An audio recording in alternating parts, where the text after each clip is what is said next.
అడిగితే ఏమన్నాడు? నేను సజీవుడైన దేవుడు, మాట్లాడే దేవుడు, నా పేరు యెహోవా అని చెప్పాడు. ప్రవక్తలు ప్రవచించారు.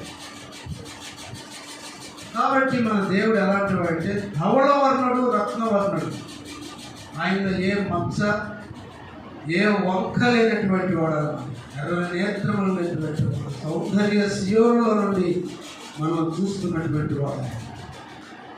కాబట్టి ఆయన మనం ఎప్పుడు కూడా తక్కువ అంచనా వేయకూడదు. తక్కువ అంచనా అంటే ఏంటి? పెళ్ళిలోకి వెళ్ళి నిద్రపోతావా? పెళ్ళిలోకి వెళ్ళి నిద్రపోయేవాడు ఎంతమంది చెప్పండి? బండి తోలుతా నిద్రపోయేవాడు ఎంతమంది ఉన్నారు? ఎవరైనా? చాలా జాగ్రత్తగా ఉండాలి. ఎవరి సన్నిధిలో కూర్చున్నామో రాజుల రాజు అయినటువంటి యాజకుల సమూహంలోనూ ఉన్నాం.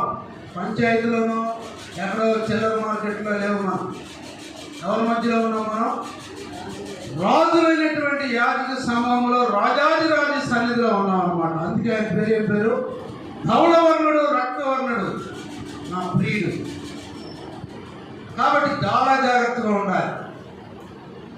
ఆయన సన్నిధిలో నిలబడినప్పుడు ఒక జడ్జి గారు కూర్చొని వాదిస్తూ ఉన్నప్పుడు ఒక లాయర్ గారు వచ్చాడు.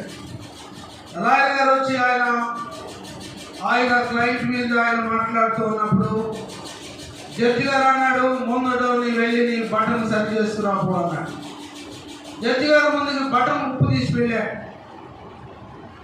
జడ్జి గారు ఏమన్నారంటే, మొదట నీ వెళ్ళి నీ గుండీని సరి చేసుకురా, నీ చొక్కా గుండి, నీ కోటు గుండి సరి చేసుకురా. అలాంటి వాడు మన దేవుడు. ధవళవర్ణుడు, రత్నవర్ణుడు, పరిశుద్ధుడు, అతి పరిశుద్ధుడు,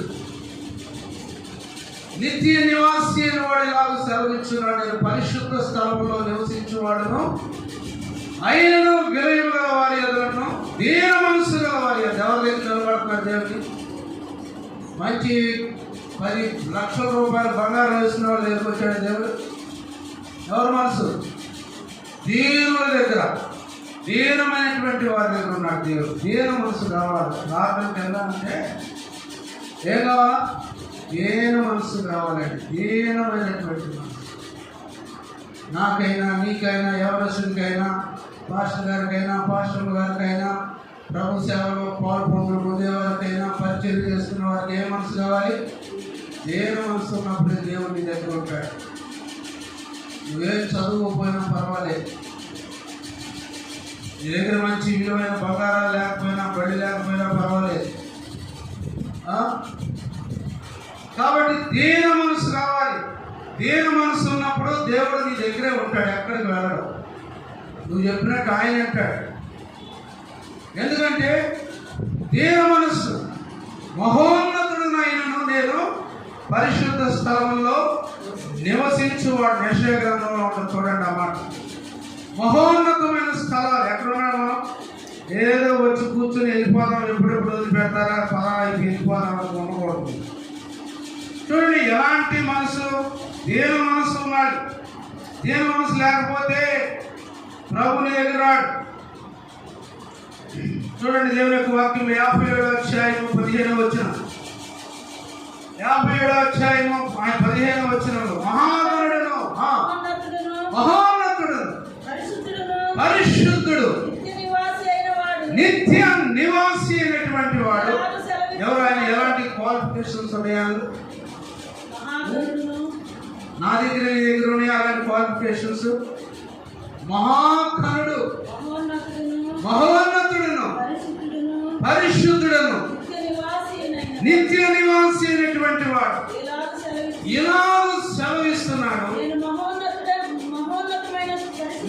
నేను మహోన్నతమైన పరిశుద్ధ స్థలంలో నివసించువాడును, అయినాను వినయము గల వారి ప్రాణమును ఉజ్జీవింప చేయుటకును, నలిగిన వారి ప్రాణమును ఉజ్జీవింప చేయుటకును, వినయము గల వారి యొద్దను, దీన మనస్సు గల వారి యొద్దను. ఆయన దగ్గరే నివసం. అందరి దగ్గర ఉంటాడు దేవుడు. ఎవరి దగ్గర దేవుడు ఉంటాడు? సమాధానంలో ఉండవాళ్ళ దగ్గర దేవుడు ఉంటాడు. దేవుడు వాక్యం ఉంటుంది. ఏమంటే మగ పిల్లలు చూస్తున్నారు, ఎవరి దగ్గర దేవుడు ఉంటాడు? వినయం గల వారి దగ్గర. వినయ్ కుమార్ అని పేరు పెట్టుకుంటాడు కానీ ఆయన దగ్గర వినయం ఉండదు, పోవడం.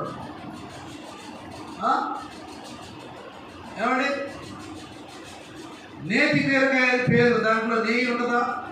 పేరే నేతి బీరకాయ, కానీ నేను ఉండదు, ఊరికే జల్లు కారుతా ఉండదు. వస్తుంది దాని ఏదైనా చేయాలన్నా దాన్ని బాగా కాల్చాలి, దాంట్లో నీరంతా సంపాలి, అప్పుడు అది రుచిగా వస్తుంది. పెరుగు తోటలో పేరు పెట్టుకుంటాం కానీ అది పెరుగు ఉంటుందా? అలాగనే దాంట్లో ఏముండదు. కాబట్టి ప్రభు ఏమని చూస్తున్నానంటే, వినయము గల వారి దగ్గర నేను ఉంటానంటున్నాను. విరిగి నలిగిన హృదయం అంటే ఏంటి? భూలోకంలో జీవిస్తున్నప్పుడే పరలోకాన్ని చూస్తాడు. చీపురికి సాక్ష్యం ఉంది, నీకు నాకు సాక్ష్యం లేదు. ఏంటి సాక్ష్యం ఉందట? చీపురికి. చీపురు అంటదంట, అయ్యా నేను కొనుక్కొచ్చినప్పుడు ఎంత పొడుకుంటాను ఎంత అర్థం అవుతుందా? కానీ ఊడ్చి ఊడ్చి ఊడ్చి ఊడ్చి అటు కొట్టి ఇటు కొట్టి ఇటు కొట్టి ఇంత మొక్క అయ్యాను అని పరలోకంలో సాక్ష్యం ఉంటుంది. చీపురు నీకు నాకు లేదు సాక్ష్యం. చెప్పు, ఉందా? సాక్ష్యం ఉందా? చీపురు చెప్పుకుంటే దాని సాక్ష్యం చెప్తుంది. దాని పరలోకంలో అయ్యా పడుతున్నాను, కొత్తగా కొనుక్కొచ్చినప్పుడు ఇంత పొడుగు తీసుకొచ్చారు, ఇష్టం వచ్చినట్టు ఊడిసారు, అట్నెట్టారు ఇట్నెట్టారు, అరిగిపోయారు. అలా వినయంతో విధేయతో దేవుడు అలాగ సాక్ష్యం ఇచ్చారు. కాబట్టి మనం ఎలా ఉండాలంటే హృదయంలో విధేయత కావాలి, హృదయంలో విధేయత కావాలి, హృదయంలో విరిగి నలిగిన మనసు కావాలి. దేవుడు నన్ను చూస్తున్నాడు అనేటువంటి ఒక భయం నీలో ఉండాలి. అప్పుడు దేవుడు నిన్ను కోరుకుంటాడు. దావీదు ఎందుకు కోరుకున్నాడు దేవుడు?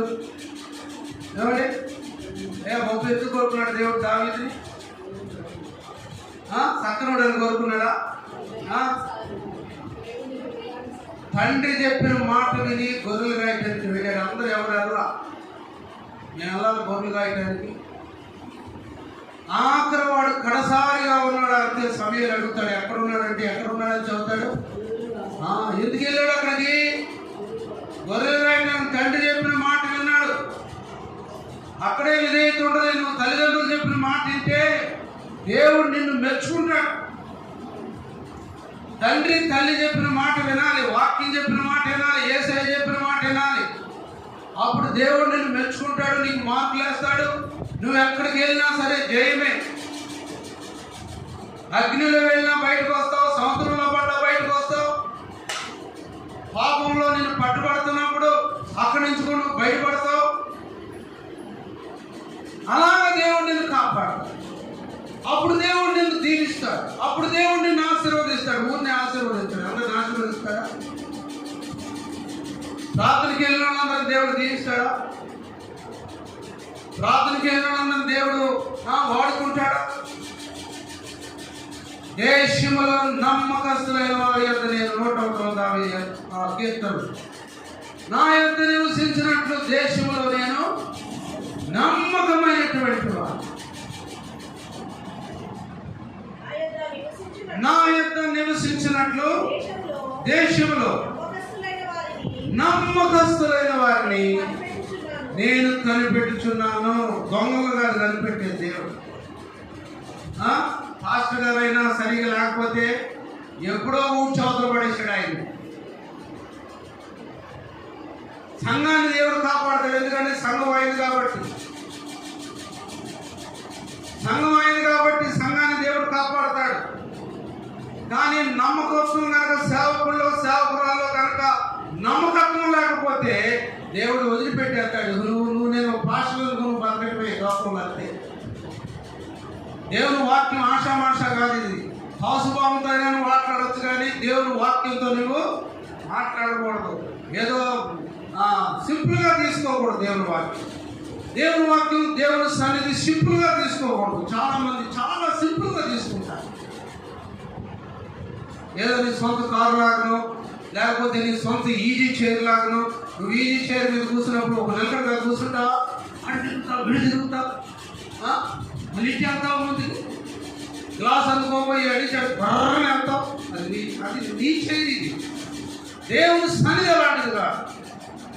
ఎక్కడ కూర్చున్నావు అక్కడే కూర్చుంటేనే దేవుని దర్శనం వస్తుంది అన్నమాట. దేవుని ప్రత్యక్షత వస్తావు. నమ్మకమైనటువంటి వారు కావాలంటున్నారు. అపనమ్మకస్తులు దేవుని రాజ్యానికి వారసులు అవుతారా? ఈ లోకంలో ఒక ఆయన ఉన్నాడంటే మంచిగా బహుమానాలు ఇచ్చేవాడట. క్రిస్మస్ పండుగలకి మాస్టర్ గారికి మంచి మంచి రైమండ్స్లో తెల్లని బట్టలు ఇచ్చేవాడట. అమ్మగారికి మంచి మంచి తెల్లని సేవలు ఇచ్చేవాడట. అయ్యా ధవళవర్ణుడా మనోహరుడా రోగవర్ణుడా నా ప్రియుడా. వాక్యం చదువుతుంటే నిద్రమయంలో మీకు మాట్లాడారు. ఓ మాస్టర్ గారు అనుకున్నాడంట, నేను చెప్పే మాటలు ఎంత బాగుంది, దూరం పడినట్టునే అనుకున్నాడంట. ఇలా చాలా సిగ్గు. ఏమండి, ఈ బోధన ఈ హైదరాబాద్లో ఎక్కడ దొరకదు. మన యూట్యూబ్లో వాక్యాలు ఇచ్చినటువంటి వారు ఎంతో మంది దీవించబడుతున్నారు. కానీ మీకు ఆ యోగ్యత లేదు. మంచిగా ఇచ్చాడు. పలహారాలు పోస్తాడంటే బళ్ళు వేసుకుని క్రిస్మస్ పండుగ. అరటికాయ గేలలో ఇక్కడ తక్కువే కానీ ఆంధ్రాలో అరటికాయలు, కమలాకాయ పుట్టలు ఇవన్నీ పంచుతాడు. ఎందుకంటే పాపం అట్టాను పోయిద్దా? పాపం పోయిద్దా? ఏమండి, కాశీకి వెళ్ళినా కూడా నీకు పాపం కాదు. ఎందుకో తెలుసా? దాని గురించి నీకు ఆలోచన లేదు. మోక్షానికి వెళ్ళాలంటే శుభ్రంగా కడుక్కోవాలి. ఈ లోకంలో ఉన్నప్పుడే కడుక్కోవాలి. కాబట్టి అలాంటి వారు దేవుని సన్నిధిలో మేలు పొందలేదు. చనిపోయిన తర్వాత పరలోక రాజ్యానికి అక్కడ లైన్లో నిలబడ్డాడంట. నిలబడితే అక్కడ ఉన్నటువంటి దేవదూతలు అంట, అమ్మ ముందు నేను వెళ్ళాలి, నా గురించి యేసు ప్రభువుని చదువుతాడు. ఎట్ట చదువుతాడో చూడాలి. సయ్యా, నీ గురించి మాకు ముందుగానే తెలుసు, ఆయన దగ్గర దాకా వెళ్ళాల్సిన అవసరం లేదు, ముందు మేమే చూసేది, నీ రెడ్ బుక్ అంతా మేమే చూస్తాము, నువ్వు లైన్లో నిలబడా. కాదు అన్నాడు. సరే వెళ్ళాడు. అయ్యా, ఎవరో పెద్ద గొప్ప వ్యక్తి వచ్చాడయ్యా, సేవకులకి సంఘానికి ఎంతో సహాయం చేశాడంట. అయ్యా, మరి దగ్గర రావాలని మమ్మల్ని ఎంత ఇబ్బంది పెట్టడం రమ్మన్నా, నా యొక్క కోర్చువాళ్ళు నేను ఏమాత్రమో దోసలేదు. పదండి అని ఇట్లా అక్కడ కూడా కావరాడు. అక్కడ వెళ్ళిన తర్వాత కొంచెం ఆయన దూరం దగ్గరికి వెళ్ళి ధవళ సింహాసనం మీద రక్తవర్ణుడు, ధవళవర్ణుడు ధగ ధగ ధగ మెరిసిపోతున్నటువంటి ఆ లైటింగ్లో ఉన్నాడంట దేవుడు. ఆ దాకా వెళ్ళి ఆ లైటింగ్ చూడలేక ఆ పాప నేత్రాలు, లోక నేత్రాలు, ఆ రక్షణ లేనటువంటి నేత్రాలతో ప్రభువును చూడలేక వెనక్కి వెళ్ళిపోయాక ఆదంలో పడిపోయాడు. అలా ఉంటుంది అన్నమాట. దీనమైనటువంటి మనసు కావాలంటున్నాడు ప్రభు. ఏ మనసు కావాలి? దీన మనసు కావాలి, తగ్గించుకునే మనసు కావాలి. అప్పుడు దేవుడు నిన్ను తీసుకెళ్తాడు. అప్పుడు దేవుడు నేను పరలోక రాజ్యానికి తీసుకెళ్తాడు. మేము చిన్నపిల్లలప్పుడు మా సంఘంలో బాగుంటే ఆ బాగా ప్రార్థన చేసేది. కళ్ళు నీరుతో కలిసి అప్పుడు ఆ చాపలు ఎట్టేటప్పుడు ఆ చాప మీద నీళ్లు ఉండేవి. మాకు అర్థం కాదు. తర్వాత అడిగితే కన్నీరు గార్చి ప్రార్థన చేసిందని చెప్పారు. ప్రార్థన ఎత్తుకుందంటే కన్నీరే, ఇక మూలుగుతానే కన్నీరు గార్చదు. తర్వాత చనిపోతే ఎక్కడికి వెళ్ళింది? నరకానికి వెళ్ళిందా? ఎవరు అనుకుంటారు? అంత ప్రార్థన చేసాం నరకానికి వెళ్ళిద్దని ఎవరు అనుకుంటారు? అనుకో. ఒకరోజు ఒక విశ్వాస కళ్ళలోకి వచ్చింది. దెయ్యమయ్యి వాకిట్లో నిలబడిందండి. వాకిట్లో నిలబడితే ఆకారం మొత్తం ఆమె వెలుగు వచ్చి చూస్తే ఆమె ఎలాగుందంటే, ఫలానా వ్యక్తి కదా చనిపోయింది, దయ్యమై వచ్చింది ఏంటంటే ఏందక్క నువ్వు ఇలాగ ఎందుకు వచ్చావు, నువ్వు అసలు ఈ రూపంలోకి ఎందుకు వచ్చావు, నువ్వు ఇంత ప్రార్థనా పరులు కదా, నిన్ను చూసి మేము ఎంతో ప్రార్థన నేర్చుకున్నాం, నువ్వు ప్రార్థన చేస్తే సాగు తడిసిపోయేది కదా, ఎందుకు ఇలాగ అయిపోయావంటే చచ్చిపోయే కొన్ని రోజుల ముందు నా హృదయంలో అసూయ పెట్టుకుంటారు. ఏం పెట్టుకుంది? అసూయ పెట్టుకుని చచ్చిపోయాను. నేను నేరుగా పరలోక రాజ్యానికి కాదు నరకానికి వెళ్ళిపోయాను. ఒకసారి నీకు కనబడి వెళ్దామని వచ్చాను. కాబట్టి దేవుని రాజ్యం అంటే ఏదో ఆయాసం సునాయాసం కాదు, సింపుల్ కాదు, టికెట్ కాదు, హోటల్లో టికెట్ కొని సాంబార్ ఇడ్లీ తిన్నట్టు కాదు. ఇది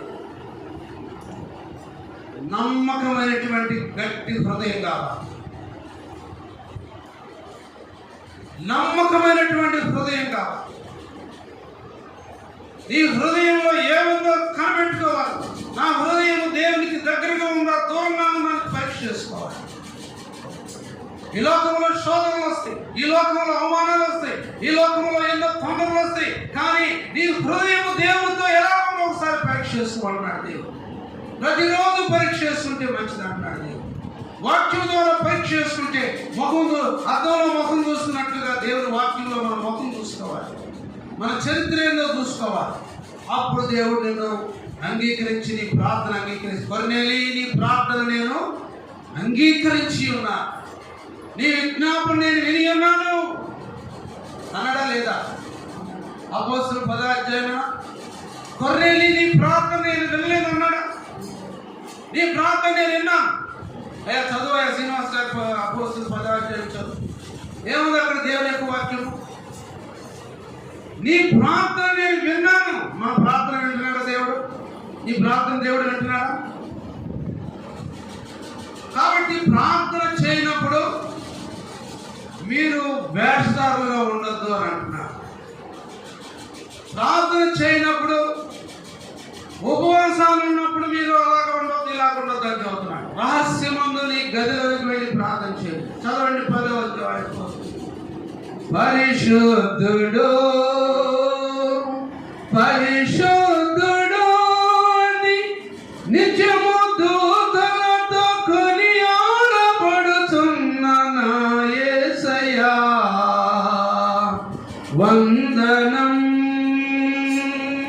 చదవండి 10వ అధ్యాయం.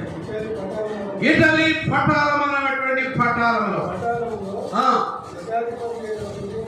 శతాధిపతి అయినటువంటి కొర్నేలి, భక్తిపరుడైనటువంటి వాడు కైసరులో ఉండెను. అతడు తన ఇంటి వారందరితో కూడా దేవుని యందు భయభక్తులు. చూడండి ఇక్కడ ఎవరైనా ఇటాల పటాలం అనేటువంటి కమాండ్ ఏంటి? సోల్జర్, ఆర్మీ సోల్జర్ పటాలం అనేటువంటి ఒక బెటాలియన్ లో ఉన్నటువంటి వ్యక్తి, కానీ అతనితో తన ఇంటి వారందరితో కూడా భక్తి పరుడై ఉండెను. భార్య భక్తి ఉంటే భర్త ఇల్లే, భార్య మంచి భక్తి పరులైతే భర్త భక్తిహీనుడు. కానీ కొర్నేలి ఇంటి వారందరూ కూడా భక్తి పరులు. దేవుని వాక్యం నే మాట కాదు, నా మాట కాదు. చదవండి దేవుని యొక్క వాక్యము. బహు ధర్మము చేయొచ్చు ఎల్లప్పుడూ దేవునికి ప్రార్థన చేయవాడు. ఇంచుమించు 3 గంటల సమయం అంటే ఏంటి? ఆ టైంలో ఆయన ప్రార్థన చేస్తున్నాడు, తిని నిద్రపోతున్నా.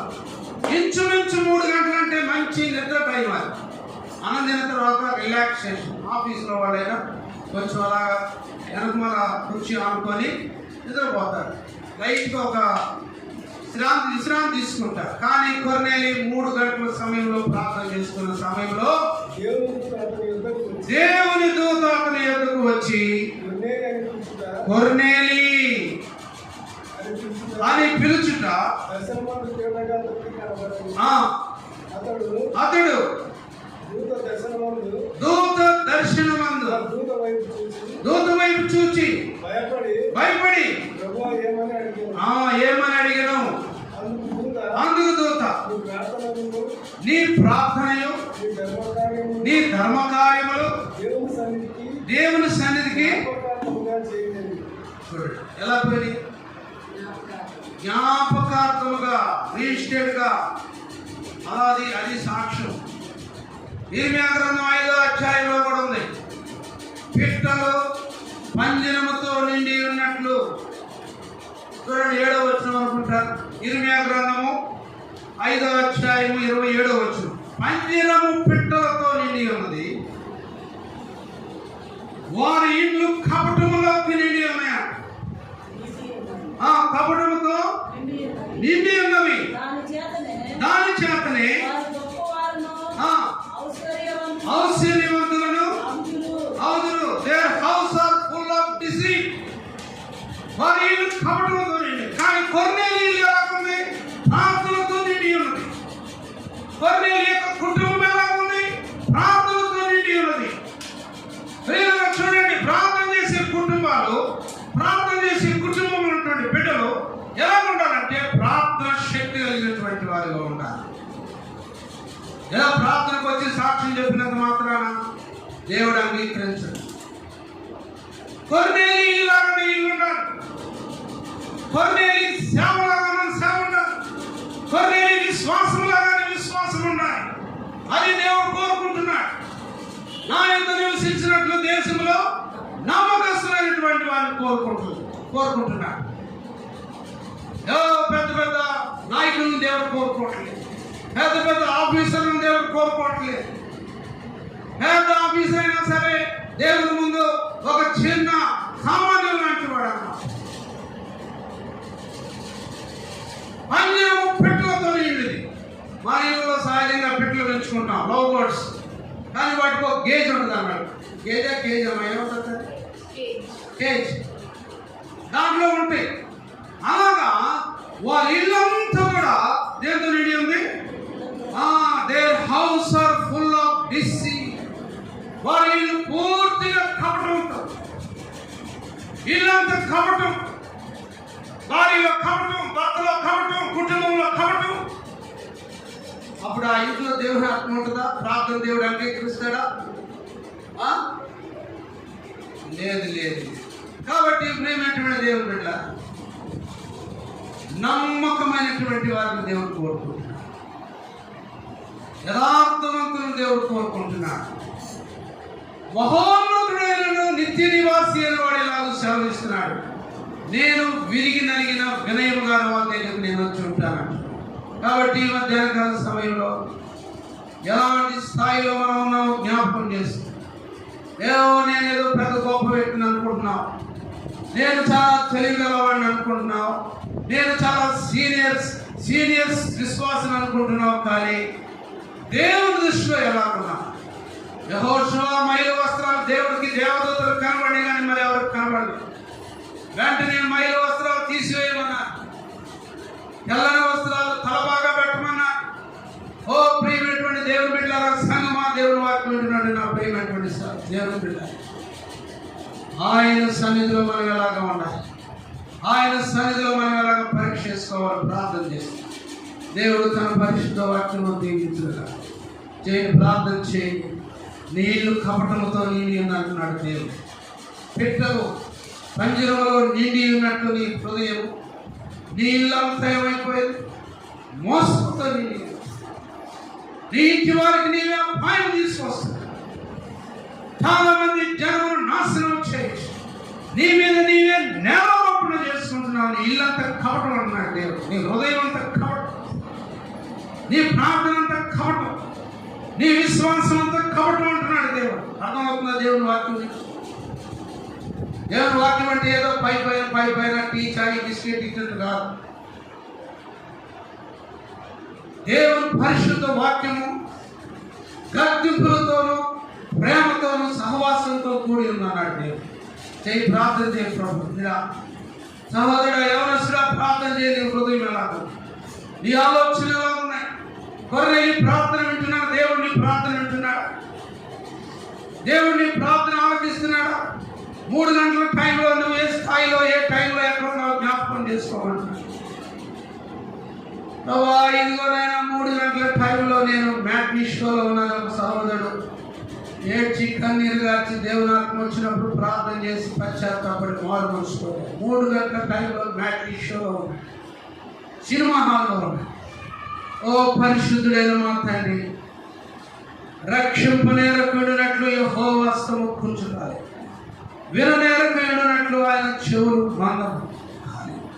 మా దోషములు మీకును మీ దోషములు మీకును మీ దేవునికి అడ్డముగా కనబడుతున్నాయి ప్రభా. ఈ మధ్యాహ్నకాల సమయం కొర్నేలి లాంటి భక్తి కలిగిన జీవితం మీరు మాకు దయచేయండి. మీ సన్నిధి మాతో ఉంచి నడిపించు. ఓ సంఘాల్లో ప్రభా, సీనియారిటీలో ప్రభా, వస్త్రాధారణలో ప్రభా, ఇంకా హైఫైగా ఉన్న మా బ్రతుకులను మార్చండి. మధ్యాహ్నకాల సమయం ఒక నిజమైన నిప్పు లాంటి క్రైస్తవుడుగా మా దేశంలో మేము పెరిగి జీవించి మీ కొరకు అరిగిపోయేలాగా సహాయం చేయండి. యేసు నామమున అడిగి ప్రార్థన చేస్తూ ఉన్నాము తండ్రి. ఆమేన్, ఆమేన్.